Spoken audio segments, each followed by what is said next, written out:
अस्सलाम वालेकुम dear students, आज हम exercise 6.6 page number 205 question number 2 से स्टार्ट करेंगे।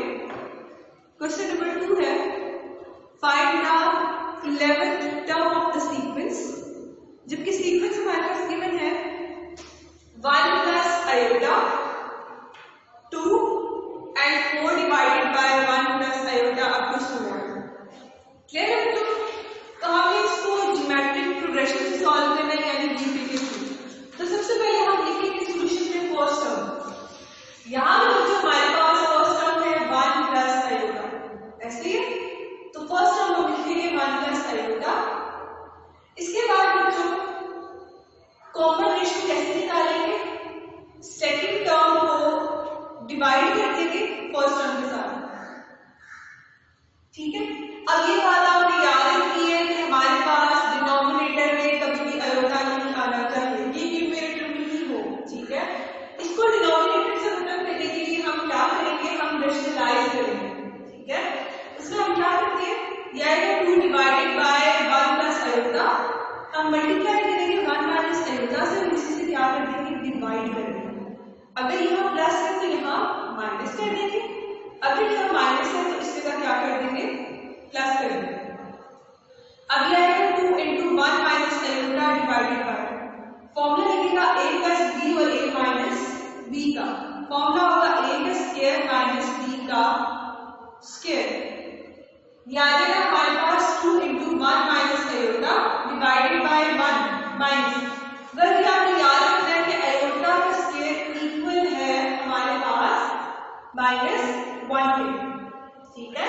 याद रखना आयोटा का स्क्वायर इक्वल है -1 के। आयोटा का स्क्वायर कितने का आएगा? -1। या आपके पास आ जाएगा 2 into 1 minus iota divided by minus minus plus, या जाएगा 1 plus 1 is equal to 2। 2 से कैंसिल हो जाएगा, हमारे पास आ जाएगा 1 माइनस आयोटा। तो कॉमन रेशियो हमारे पास क्या आई? 1 माइनस आयोटा। क्लियर है बच्चों?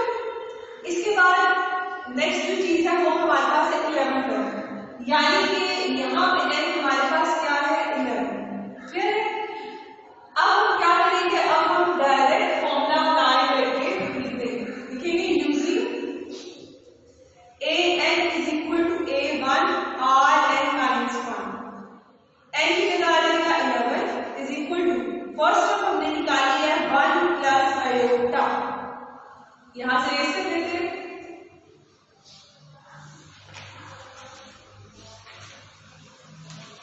इस तरह आगे जगह आएगा हमारे पास 1 माइनस आयोटा, n की जगह आएगा 11 और 1 एडिटिव से। क्लियर है बच्चों? इसको सिंप्लीफाई करिए, यह आएगा 1 plus iota into 1 minus iota की पावर 10। 11 में से 1 निकाला तो 10 आ गया। इसको ब्रेक करते हैं 1 माइनस आयोटा का स्क्वायर इंटू 5। अब देखिए 2 को 5 से मल्टीप्लाई करने के वापस क्या आएगा? 10। यहाँ पे हम a माइनस b का होल स्क्वायर ऊपर करते हैं, यह आएगा 1 plus iota into 1 plus iota का स्क्वायर माइनस 2 आयोटा की पावर 5, ठीक है। 1 का स्क्वायर आयोटा का स्क्वायर माइनस 2 इंटू ab, ठीक है। यह आ जाएगा 1 plus iota into 1 plus iota square हमारे पास आएगा -1 माइनस 2 आयोटा की पावर 5। अब बच्चों ये +1 इस -1 से क्या हो जाएगा? कैंसिल। तो हमारे पास कुछ ये कॉमन है, यह आएगा 1 प्लस आयोटा इंटू -2 आयोटा की पावर 5। अब हम पावर 5 को दोनों के साथ अलग कर देते हैं, 1 प्लस आयोटा इंटू -2 की पावर 5 और आयोटा की पावर क्या आएगी? 5 आएगी। क्लियर है बच्चों? यह आएगा 1 प्लस आयोटा इंटू -2 की पावर 5 करेंगे तो बच्चों हमारे पास आएगा -32। जब इसको सिंप्लीफाई करेंगे हम ब्रेक करेंगे आयोटा स्क्वायर का स्क्वायर इंटू आयोटा। अब देखिए 2 दूसरा क्या हो जाएगा? 4 में इसकी पावर 1 ऐड करेंगे तो क्या आएगा? 5।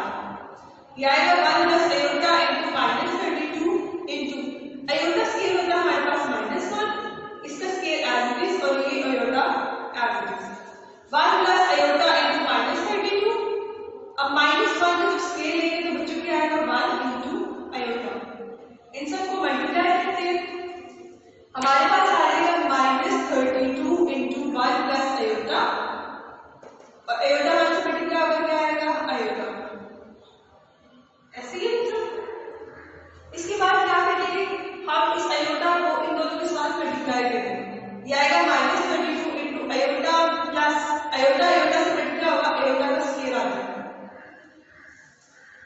यह आएगा -32 इंटू आयोटा, आयोटा स्केल होता है हमारे पास -1। ठीक है बच्चों, तो इसके बाद हम क्या करेंगे, इसके माइनस को अंदर मल्टीप्लाई करते हैं, यानी 32 into minus iota plus 1 arrange करके लिख देते हैं। यह आएगा 32 इंटू 1 माइनस आयोटा, ये होगा आंसर। क्लियर है बच्चों? इसके बाद करते हैं नेक्स्ट क्वेश्चन।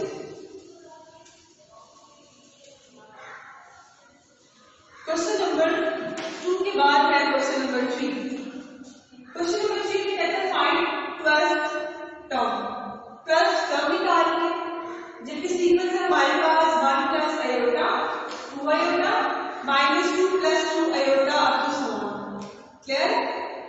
सॉल्यूशन में सबसे पहले हम क्लोज कर लेते हैं, यानी कि a1 है हमारे पास यहाँ पे 1 प्लस आयोटा। आज इसे निकालिए बच्चों, 2i को डिवाइड कर देंगे 1 प्लस आयोटा। अब एक बात हमने डिस्कस की थी कि डिनोमिनेटर में कभी भी आयोटा ना आए। इसको सॉल्व करने के लिए हम रैशनलाइज करेंगे और हम क्या करेंगे, यहाँ पर प्लस है तो माइनस के साथ मल्टीप्लाई और डिवाइड कर देंगे। यानी 2 iota into 1 minus iota divided by a plus b a minus b, यह आएगा a का स्क्वायर माइनस b का स्क्वायर, यानी कि 2 iota into 1 minus iota divided by 1 minus iota square equal होता है हमारे पास -1, यह आएगा 2 iota into 1 minus iota divided by 1 plus 1। Clear है बच्चों?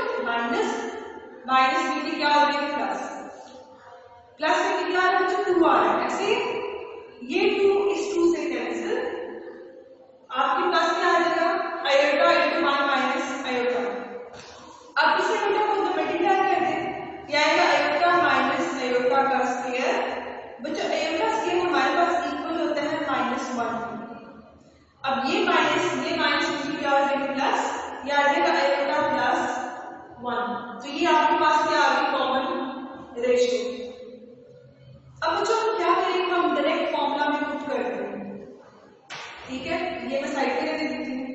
आएगा using an is equal to a1 r n minus 1।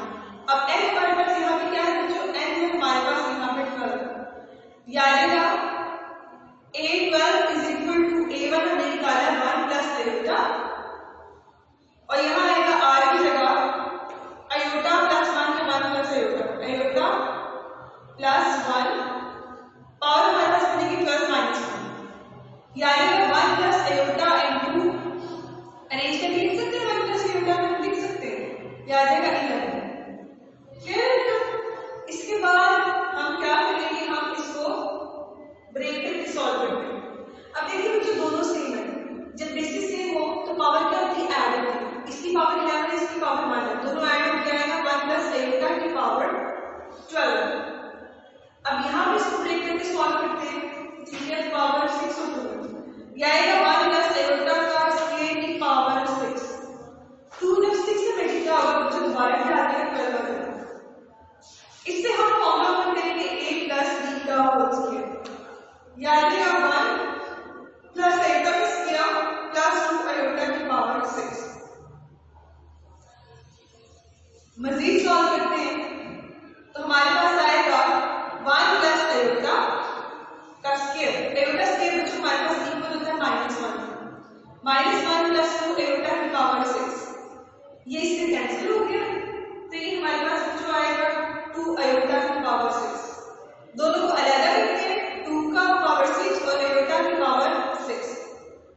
2 की पावर 6 आएगा हमारे पास 64, आयोटा को ब्रेक करते हैं हम 2 into 3, 2 3 का 6।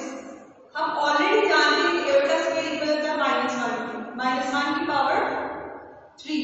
क्लियर है बच्चों? -1 की पावर 3 लेंगे तो हमारे पास क्या आएगा बच्चों, आएगा -1, जब ये से मल्टीप्लाई होगा तो आएगा -64। तो ये हमारे पास इस क्वेश्चन का सॉल्यूशन होगा। नेक्स्ट हमने जो क्वेश्चन सॉल्व करना है वो है question number 7।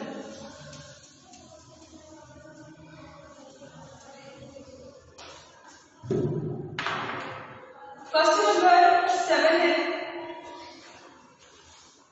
If A B and C D are in GB, क्या है A B C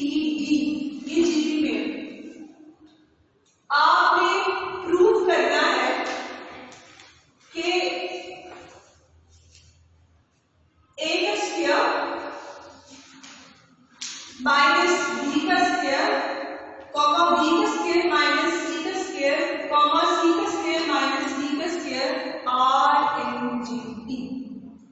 ठीक है बच्चों, क्वेश्चन में वो कह रहे हैं A B C D GP में है, आप लोग करें इनके स्क्वायर का सब्ट्रैक्शन भी हमारे पास क्या होगी, जीपी में होगी।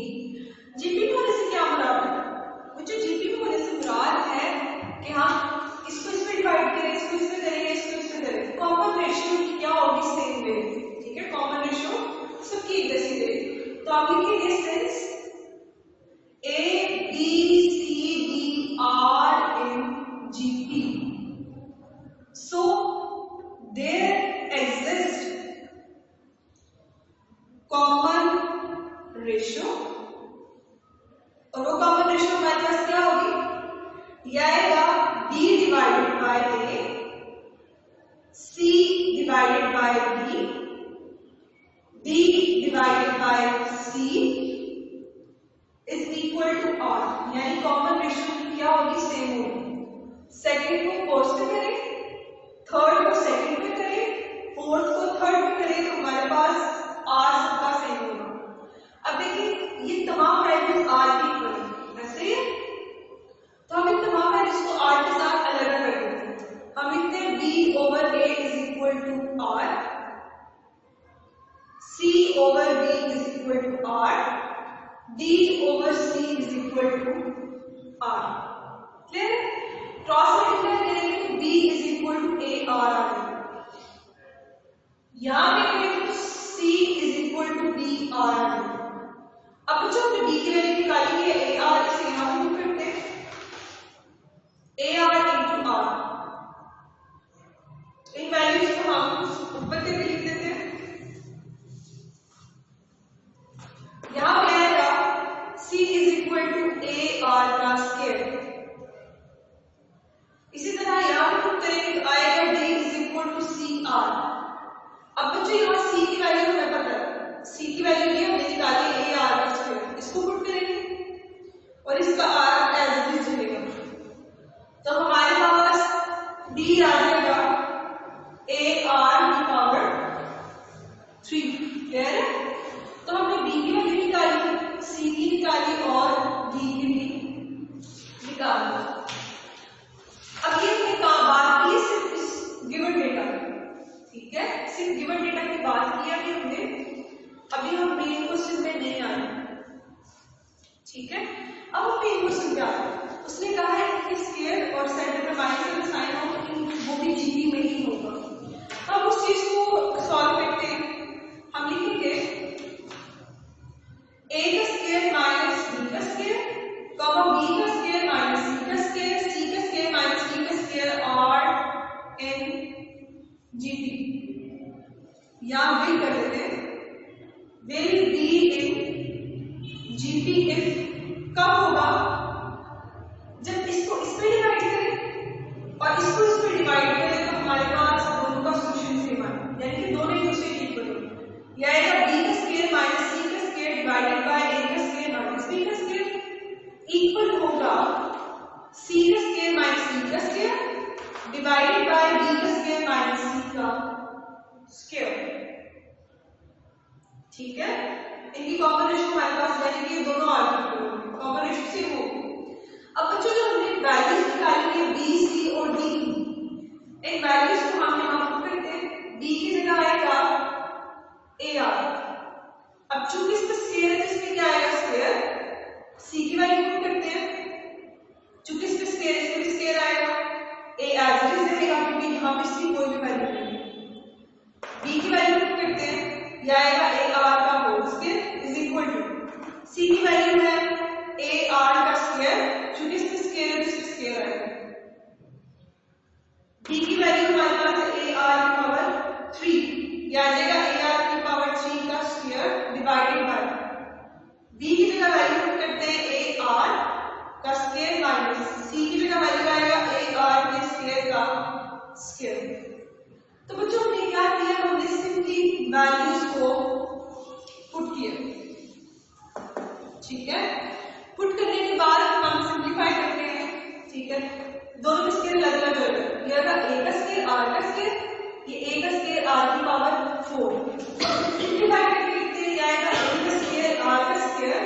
माइनस ए का स्क्वायर आर की पावर 4 डिवाइडेड बाय ए का स्क्वायर माइनस ए का स्क्वायर आर का स्क्वायर इज इक्वल टू ए का स्क्वायर आर की पावर 4 माइनस ए का स्क्वायर आर की पावर 6 डिवाइडेड बाय ए का स्क्वायर आर का स्क्वायर माइनस ए का स्क्वायर आर की पावर 4।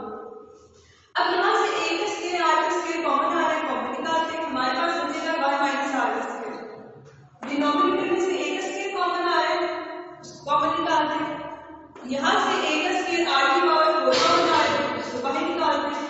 और नीचे से भी हमारे पास ए का स्क्वायर आर का स्क्वायर कॉमन आ रहा है, इसको कॉमन निकाल के हमारे पास ये बचता है। ये कट हो गया, ये कट हो गया। यहाँ से ए स्क्वायर कैंसिल हो गया, हमारे पास बचा आर का स्क्वायर। ए स्क्वायर से कैंसिल, एक स्क्वायर इससे कैंसिल होगा तो हमारे पास आर का स्क्वायर बचेगा। तो बच्चों ये जो हमारे पास इक्वल आ गए, तो हम लास्ट में लिख लेंगे which shows that a का स्क्वायर माइनस b का स्क्वायर, इसका स्क्वायर और लास्ट में इसका स्क्वायर r इन gb। तो यहाँ पे हमारे पास क्वेश्चन हमारा एंड होगा। बाकी इंशाल्लाह